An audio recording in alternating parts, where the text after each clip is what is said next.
Hi guys, আসসালামু আলাইকুম। Welcome to my cooking house. আজকে আমি খুবই ইউনিক একটি ভর্তা রেসিপি শেয়ার করব। যেমন হেলদি তেমন একটি টেস্টি রেসিপি, শিমের বিচির ভর্তা রেসিপি। আশা করি ইউনিক একটি রেসিপি হবে।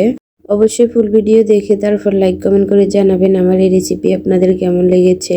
সো কথা না বাড়িয়ে চলুন মেন রেসিপিতে। রেসিপি তৈরি করার জন্য সর্বপ্রথম আমি শিমের বিচিগুলা খোসা ছাড়িয়ে সিদ্ধ করে নেব।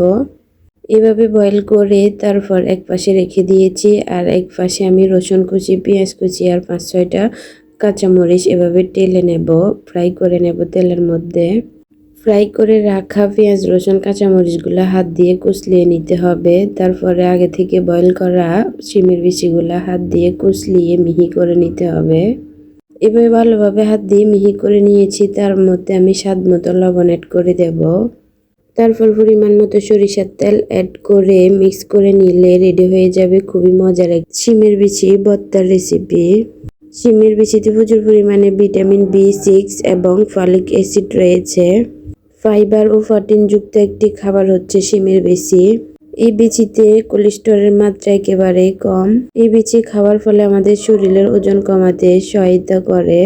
রেসিপি ভালো লেগে থাকলে অবশ্যই ফলো এবং সাবস্ক্রাইব করে পাশে থাকবেন, এতে করে পরবর্তী নতুন ভিডিও সবার আগে আপনাদের কাছে পৌঁছে যাবে। সো এনাফ টুডে গাইস, আল্লাহ হাফেজ।